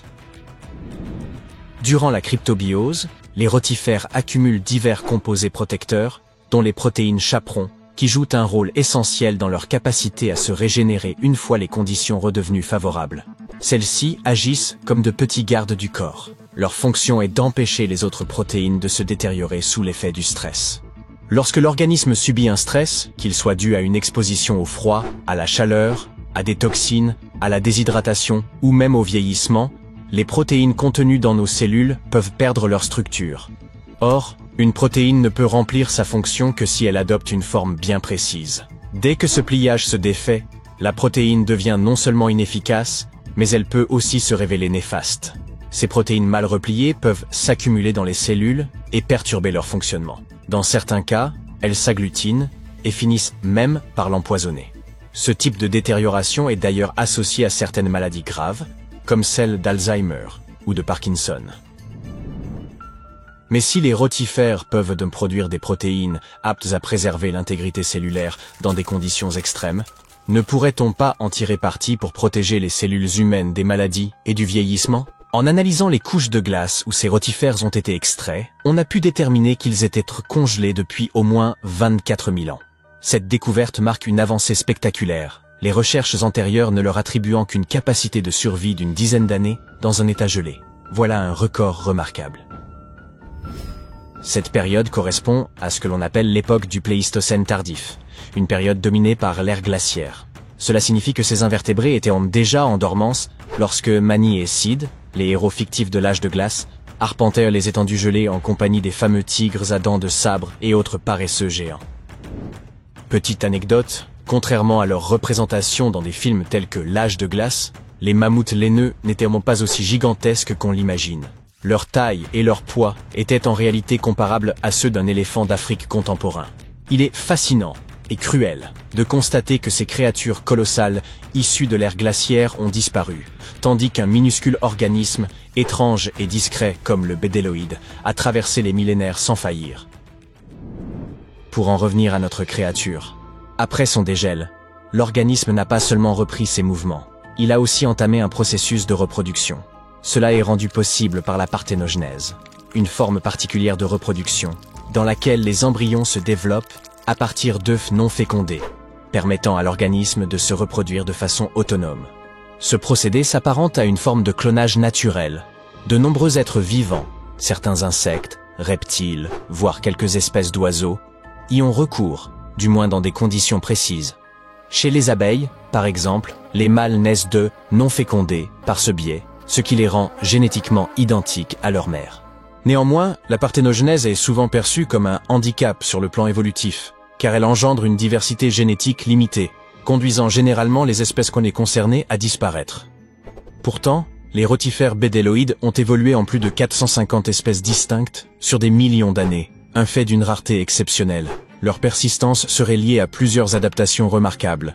La capacité de suspendre leur métabolisme grâce à la cryptobiose, de réparer leur ADN par des protéines spécialisées, et même d'acquérir des gènes utiles issus d'autres organismes par un processus appelé transfert horizontal de gènes. Contrairement à la majorité des animaux qui dépendent exclusivement de l'ADN hérité, ces créatures ont la faculté de s'approprier le matériel génétique de bactéries, de champignons, voire de plantes. Elles l'intègrent ensuite à leur génome, afin d'adopter de nouveaux attributs de survie. Des études ont révélé que jusqu'à 10% de leur génome actif serait d'origine extérieure. Ceci pourrait expliquer leur résistance. Elles incorporent des gènes favorisant la tolérance au stress, la dégradation des toxines ou la réparation des dommages dus aux radiations, modifiant ainsi leur ADN en temps réel. Il ne s'agit pas d'un processus comparable à celui du flagelleur mental de Stranger Things, où une créature en assimile d'autres pour croître et se renforcer. Il faudrait plutôt y voir le stratagème d'un espion subtil, dérobant les plans secrets d'un laboratoire concurrent. Lorsqu'une cellule éclate, comme dans le cas de bactéries mourant à proximité, les bédéloïdes capturent pour les fragments d'ADN dispersés et les incorporent à leur génome. Il est d'ailleurs étonnant de constater que leur espérance de vie en temps normal n'excède guère 2 semaines. L'échantillon de sol qui renfermait ces rotifères contenait également des nématodes, ou vers ronds, une autre catégorie de micro-organismes reconnus pour leur aptitude à survivre des dizaines de milliers d'années dans la glace. Et cela ne se limite pas aux seuls animaux microscopiques. Les chercheurs sont parvenus à faire repousser de la mousse antarctique, ainsi que des plants entiers de silène à partir de graines ou d'échantillons restés congelés pendant plusieurs siècles, voire millénaires. En 2016, une équipe japonaise est même parvenue à ranimer des tardigrades, ces oursons d'eau, après 3 décennies passées en cryptobiose. Les tardigrades impressionnent d'autant plus qu'ils peuvent demeurer en vie, plongés dans un état de suspension, pendant près de 30 ans, sans nourriture ni eau, tout en résistant à des écarts de température allant d'un froid extrême à 150 degrés. Ils supportent également des pressions abyssales, le vide spatial, la microgravité et les radiations intenses de l'espace. Vous vous souvenez que nous avons dit que ces espèces survivaient aux pires conditions terrestres, et même au-delà, ce n'était nullement exagéré, et vous comprenez désormais pourquoi. C'est bien cette robustesse qui a poussé la NASA et ses collaborateurs à envoyer des rotifères bédéloïdes et des tardigrades en orbite. Ils ont même séjourné à bord de la Station spatiale internationale, où ils ont permis aux chercheurs d'étudier les effets de la microgravité, des radiations et du stress. Mais ce n'est pas tout. En 2007, l'Agence spatiale européenne a envoyé un groupe de tardigrades en orbite terrestre basse, totalement exposés, sans protection, livrés au vide spatial. Ils ont été soumis aux radiations cosmiques, à des ultraviolets 1000 fois plus intenses que ceux frappant la surface terrestre, et à des températures proches du zéro absolu. Et à leur retour, la majorité a repris vie, et s'est même reproduite en dépit des conditions extrêmes qu'ils avaient subies. Ce constat évoque une vieille hypothèse scientifique, la panspermie, l'idée selon laquelle la vie ne serait pas née sur Terre, mais y aurait été introduite, portée par des poussières cosmiques ou emprisonnée dans des météorites. Autrefois reléguée aux marges de la science, cette théorie paraît soudainement moins fantaisiste lorsque l'on observe des organismes survivre à de telles agressions cosmiques, n'est-ce pas? Mais qu'en est-il des humains? Cela signifie-t-il que nous maîtrisons enfin les mécanismes de l'hibernation et sommes prêts à les appliquer à notre espèce? Hélas, la réalité demeure plus proche de la science-fiction. Toutefois, l'étude des rotifères, des tardigrades et d'autres organismes d'une résilience comparable pourrait ouvrir la voie à des avancées majeures dans divers domaines. Leur extraordinaire robustesse pourrait bien servir de modèle, un modèle pour la médecine, pour redéfinir le vieillissement, voire suspendre l'élan vital ou l'étirer. Il s'agit d'innovations concrètes, mieux préserver les organes humains pour les greffes, concevoir des traitements ralentissant le vieillissement cellulaire, et peut-être, un jour, permettre une hibernation cryogénique assez longue pour entreprendre un voyage interstellaire. Des pas résonnèrent derrière lui. Le cœur battant la chamade, il bondit vers la statue imposante, de ses doigts cherchant la crevasse dissimulée. Le temps pressait. Il l'enfonça au moment où les cris se rapprochaient. Il respira profondément, son cœur comme un tambour. Puis il courut, disparaissant dans l'obscurité, laissant son secret enfoui dans la pierre, en attente d'être découvert. Au cours de l'histoire, les statues n'ont pas seulement été les gardiennes silencieuses du passé. Elles ont aussi servi de cachette, certains objets disparaissant pour toujours, d'autres découverts, au hasard des fouilles. Découvrez leurs secrets les plus mystérieux. En 2016, alors que des experts australiens préparaient une statue vieille de 645 ans pour une vente aux enchères, ils découvrirent qu'elle abritait un secret. Un billet de banque ancien dissimulé à l'intérieur de sa tête creuse. Émis en 1371 sous l'empereur Zhou Yuanzheng, le billet valait 1000 pièces de cuivre ou 28 grammes d'argent. Plus frappant encore, il portait un avertissement sinistre. Malgré que la statue ait eu plusieurs propriétaires, Personne n'eut connaissance de ce billet pendant des siècles. Rare vestige d'une époque où la monnaie en papier était encore une nouveauté, ce billet fut rapidement mis aux enchères, poursuivant son voyage à travers le temps dans le monde moderne. Les statues sont devenues plus que de simples symboles. Elles étaient à présent les gardiennes et conservatrices de l'histoire, et parfois même des outils salvateurs. En 2017, des experts en restauration qui travaillaient sur une statue du XVIIIe siècle en Espagne firent une découverte remarquable. Dissimulées dans l'intérieur creux de la statue se trouvaient 2 lettres écrites en 1777, offrant un aperçu de la vie quotidienne, des coutumes locales et de l'économie de l'époque.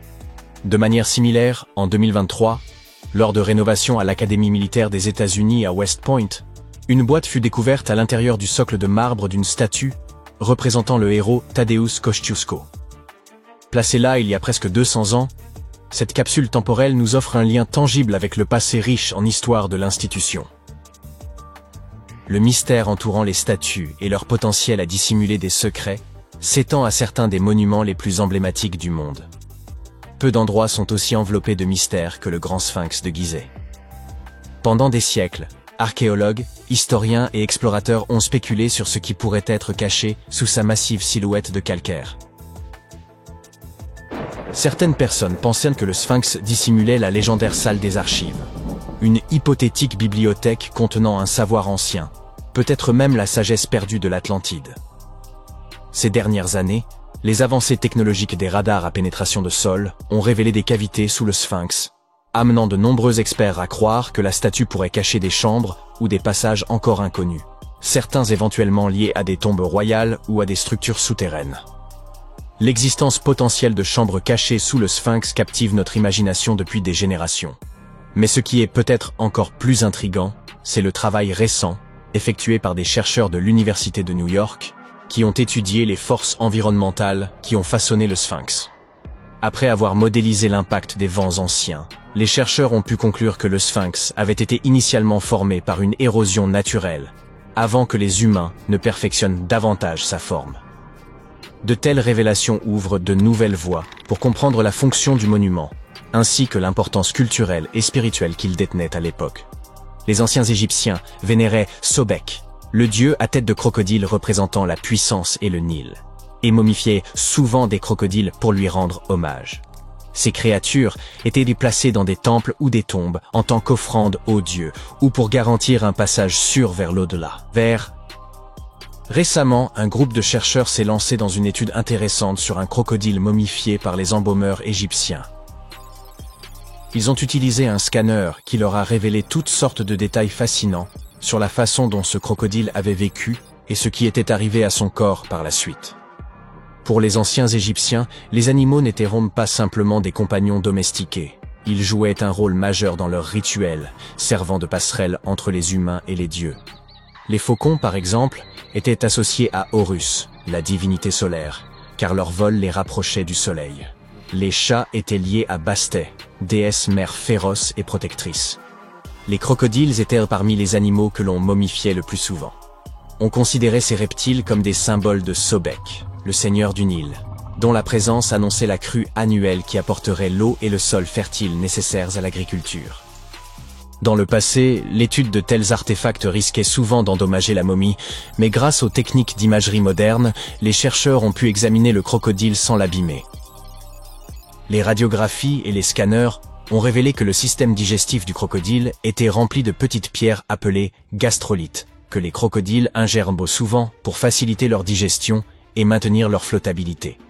Au milieu de ces pierres, ils ont aussi trouvé un hameçon en métal et un poisson. Cela suggère que ces grands crocodiles momifiés étaient capturés dans la nature à l'aide d'hameçons et de poissons. Cela correspond à ce que les historiens grecs anciens ont écrit sur la vie en Égypte. Enfin, presque. Les Grecs croyaient que les Égyptiens utilisaient des porcs pour attirer les crocodiles. Ainsi, comme vous l'avez remarqué, les chercheurs et les archéologues utilisent des technologies de pointe et un travail pratique minutieux pour découvrir les secrets des civilisations anciennes. Le processus commence par des relevés utilisant des radars à pénétration de sol et la numérisation 3D pour détecter des chambres cachées, des tunnels ou des anomalies sous la surface. Une fois un site prometteur identifié, une excavation soigneuse commence.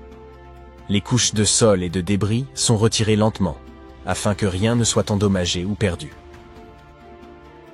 Une exposition au Rijksmuseum à Amsterdam présente une remarquable statue tibétaine du XVe siècle, en cuivre doré, de Guya Samaja Akshobhya. Cette figure, qui symbolise l'unité des forces opposées et un état supérieur d'éveil spirituel, était auparavant inconnue de la collection du musée. Une étude récente de cette statue a révélé des reliques et des parchemins cachés à l'intérieur de sa structure creuse, offrant des perspectives profondes sur les pratiques religieuses de l'époque. L'exposition présente plus de 75 chefs-d'œuvre d'Asie, parmi lesquels la statue récemment acquise de Guya Samaja Akshobhya, et met en lumière le savoir-faire complexe et la signification spirituelle enracinée dans de tels artefacts. Au cœur de Vérone, un secret était caché depuis des décennies à l'intérieur de la statue en bronze de Juliette. Sculptée en 1969, elle est devenue un symbole de l'amour, et de nombreux visiteurs viennent la toucher en quête de romance et de chance. Mais sous sa surface polie, Juliette cachait quelque chose d'extraordinaire. Au fil du temps, ses caresses ont formé de minuscules fissures dans sa surface. Les amoureux du monde entier glissèrent des lettres à l'intérieur de ces fissures, des confessions, des supplications désespérées, des promesses éternelles. Certains y jetaient des clés, scellant leur amour, avec des cadenas devenus alors impossibles à ouvrir. En 2014, des experts en restauration ont fait une découverte surprenante. Alors qu'ils travaillaient à réparer la statue, ces centaines de déclarations d'amour et de clés rouillées ont été mises au jour. Tous ces vœux oubliés enfermés dans le corps de Juliette. Les statues servent souvent de symbole pour le pouvoir et la force. Cependant, ces derniers temps, les statues ont également été utilisées pour transmettre des messages aux générations futures. Le concept de capsule temporelle, un objet ou une collection d'objets placés dans un conteneur scellé puis enterré ou caché pour être découvert plus tard, a une longue histoire. Et à l'époque moderne, les statues étaient parfaites pour servir de capsule.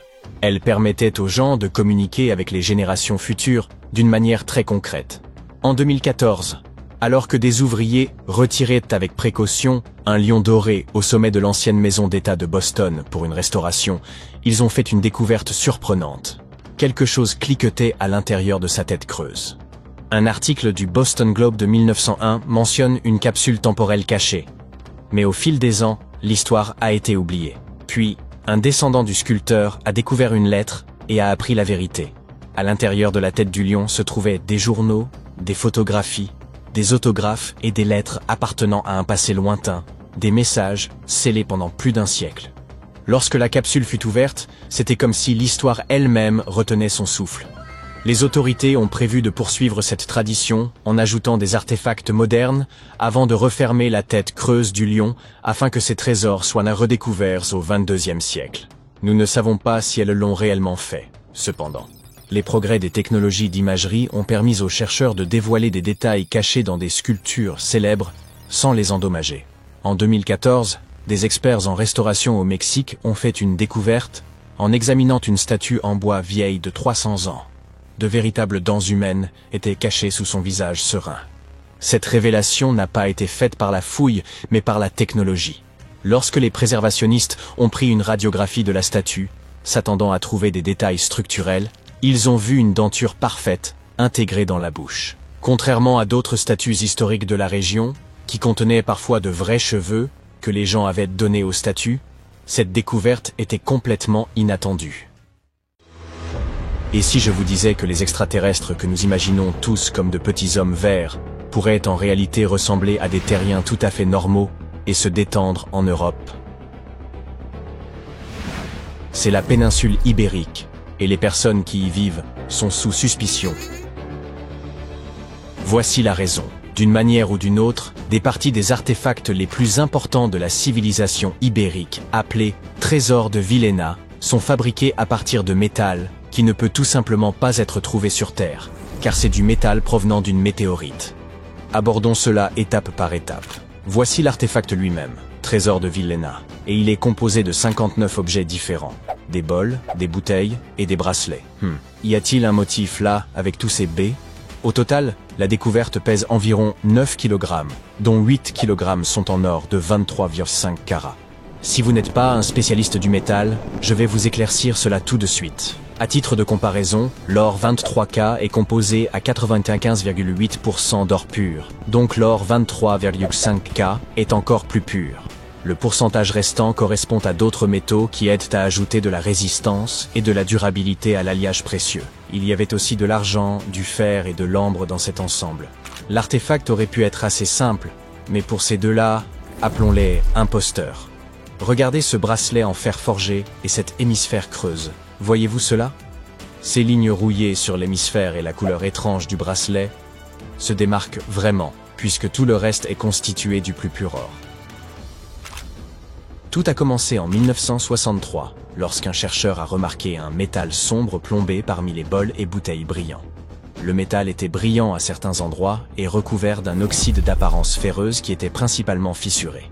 Pour que vous compreniez bien, l'or ne se comporte généralement pas de cette manière. L'or est l'un des métaux les moins réactifs. Il ne se ternit donc même pas, encore moins rouille. Pour déterminer d'où provenait ce fer suspect, les chercheurs ont utilisé la spectrométrie de masse, qui examine le rapport masse-charge des molécules. Leurs découvertes ont montré que le nickel dans le fer est similaire à celui que l'on trouve dans le fer météoritique. En termes simples, le bracelet et l'hémisphère sont d'origine extraterrestre. L'âge exact de ce trésor est difficile à déterminer, mais il est crucial. Nous devons connaître l'âge exact pour voir s'il coïncide avec le début de l'âge du fer dans la péninsule ibérique. Si c'est le cas, alors pas de questions supplémentaires ici. Mais si ça ne l'est pas, eh bien c'est pour le moins étrange, sinon suspect. Donc, il existe ce système des trois âges. Il se compose de l'âge de la pierre, puis de l'âge du bronze, et enfin de l'âge du fer. L'âge de la pierre n'est pas important ici. Comparons les âges du bronze et du fer. L'âge du bronze a commencé lorsque l'on s'est rendu compte que la combinaison du cuivre et de l'étain produisait un matériau plus durable que chacun de ces métaux pris séparément. Cette ère était entièrement consacrée à de grandes améliorations des outils et des armes. Mais deux inventions majeures se sont distinguées, les systèmes d'écriture et la roue. Puis vint l'âge du fer. Cette période était entièrement consacrée à l'introduction progressive du fer dans la vie quotidienne. Le fer était beaucoup plus facile à modeler en designs astucieux que le bronze. C'était important parce que le fer, surtout lorsqu'il était transformé en acier, apportait des améliorations significatives dans tous les aspects de la vie. Les outils devenaient plus légers, moins chers et plus résistants par rapport à leurs équivalents en bronze. Vous suivez? Parfait. Ainsi, les chercheurs ont longtemps débattu de savoir si le trésor remonte à l'ère post-argarique ou à la dernière partie de l'âge du bronze. La dernière étude affirme que ces artefacts ont été créés entre 1400 et 1200 avant Jésus-Christ. Et quelque chose ne colle pas vraiment. Tout d'abord, l'âge du fer a commencé environ 500 ans après la création de ces artefacts. De plus, les anciens artisans ne pouvaient pas savoir à l'époque comment travailler avec des métaux qui sont arrivés sur Terre il y a environ 1 million d'années. Et bien que les dates soient vraiment difficiles à expliquer, il existe une explication logique pour l'artisanat. La théorie ici est que ces métallurgistes avaient simplement accès à la météorite tombée, et ainsi ils pouvaient bien l'étudier et découvrir ses propriétés avant de l'utiliser à des fins décoratives. Ils auraient pu le découvrir par essai et erreur, et une fois qu'ils savaient exactement comment travailler avec ce métal extraterrestre, ils ont procédé à orner les artefacts avec lui. De plus, il y avait les Phéniciens qui ont contribué à leur artisanat. Il est vrai que les peuples ibériques travaillaient le métal et fabriquaient de la poterie bien avant que les Phéniciens ne s'installent sur la péninsule. Mais l'arrivée de nouvelles techniques de travail des métaux et l'introduction du tour de potier leur ont permis de produire des biens de meilleure qualité beaucoup plus rapidement qu'auparavant. Alors, nous avons découvert les origines extraterrestres des artefacts ibériques, mais devinez quoi? Cette zone est toujours suspecte. La raison en est la langue qu'ils parlaient. Vous voyez, pour la plupart des langues modernes utilisées aujourd'hui, il y aura toujours une proto-langue. Par exemple, pour l'italien, l'espagnol et le français, c'est le latin, d'où leur similitude. Mais attendez, l'ibérique était largement parlé, là où se trouve l'Espagne moderne. Pourquoi l'espagnol n'y ressemble-t-il pas? La vérité, c'est qu'aucune langue aujourd'hui ne ressemble à l'ibérien. Peut-être seulement le basque, mais c'est en raison de quelques similitudes trouvées dans leur système numéraux. Le basque est classé comme une langue isolée, ou simplement non apparentée à toute autre langue connue, et la seule langue isolée en Europe. La langue ibérienne est non classifiée. Bien que les écritures rédigées en elle aient été déchiffrées à divers degrés, la langue elle-même reste largement inconnue. Et regarde l'alphabet qu'avaient les Ibériens, on dirait qu'il n'appartient pas vraiment à notre planète. Oh, attends un peu, celui-ci pourrait être un peu tiré par les cheveux. Quand les Phéniciens sont arrivés sur la péninsule, ils ont apporté leur alphabet pour les Ibères. Mais honnêtement, les Ibères n'étaient probablement pas enclins à simplement copier le système d'écriture de quelqu'un d'autre, alors ils l'ont modifié jusqu'à ce qu'il paraisse complètement différent. Disons juste qu'ils ont pris un peu d'inspiration et s'en sont allés avec. Bien que les linguistes puissent deviner dans une certaine mesure comment la plupart des caractères sonnaient, traduire réellement la langue reste totalement impossible.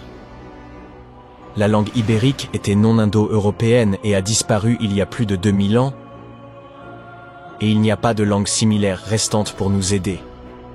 Super frustrant, n'est-ce pas? Nous avons plus de 2000 inscriptions ibériques provenant de tombes, de pièces de monnaie, de poteries, de plaques de plomb, et même de gravures sur les parois des grottes. Mais à part une poignée de mots, nous sommes totalement dans le flou quant à leur signification. Si nous pouvions comprendre leur langue, nous aurions peut-être appris qu'ils étaient de grands penseurs et tout. Mais nous ne pouvons qu'admirer les œuvres d'art qu'ils ont laissées. La culture ibérique regorge de créations étonnantes réalisées par des artisans talentueux. Nous parlons non seulement de métallerie et de céramique, mais aussi de sculptures détaillées, de textiles, de bijoux et d'autres parures personnelles. Mais voici le hic. La fabrication de tous ces articles de luxe dépendait beaucoup d'une grande classe agricole. Au cœur de la société ibérique, la plupart des gens étaient impliqués dans l'agriculture et l'élevage du bétail. Selon l'endroit où vous vous trouviez, les types d'agriculture variaient. Par exemple, au nord, ils étaient entièrement consacrés à la culture des céréales, tandis qu'à Valence, ils se concentraient sur la production d'huile d'olive et d'autres aspects agricoles. À l'ouest, l'élevage était le centre d'intérêt. Cependant, nous n'avons pas beaucoup d'informations sur la vie quotidienne des nombreuses personnes effectuant ce travail essentiel. À l'inverse, nous en savons beaucoup sur la classe supérieure de la société ibérique qui contrôlait ses ressources agricoles et engageait les artisans. Dès le 7e siècle avant notre ère, nous commençons à observer un groupe de princes ibériques qui vivaient une vie de luxe, commerçaient avec les Phéniciens et profitaient d'objets de luxe sophistiqués. Vous pouvez reconnaître cette classe d'élite à travers leurs pratiques funéraires. La crémation était la méthode privilégiée pour les funérailles parmi les Ibères, et les individus riches étaient souvent trouvés dans les cimetières, avec toutes sortes de biens somptueux et de sculptures funéraires qui nous donnent un aperçu de la mode et des coiffures des riches. Fait intéressant, à partir du 6e siècle avant notre ère, il y a eu une baisse notable du nombre de sépultures reconnaissables, ce qui suggère que ces coutumes funéraires élaborées sont devenues plus exclusives à une petite élite. Pendant ce temps, le destin de la majorité, agriculteurs, artisans, soldats et ouvriers qui constituaient une grande partie de la population, reste en partie un mystère. Il s'agissait autrefois d'une civilisation assez avancée, mais elle a disparu sans laisser de traces. Les chercheurs pensent que cela pourrait être dû à un énorme tremblement de terre, mais jusqu'à présent, nous n'en sommes pas sûrs.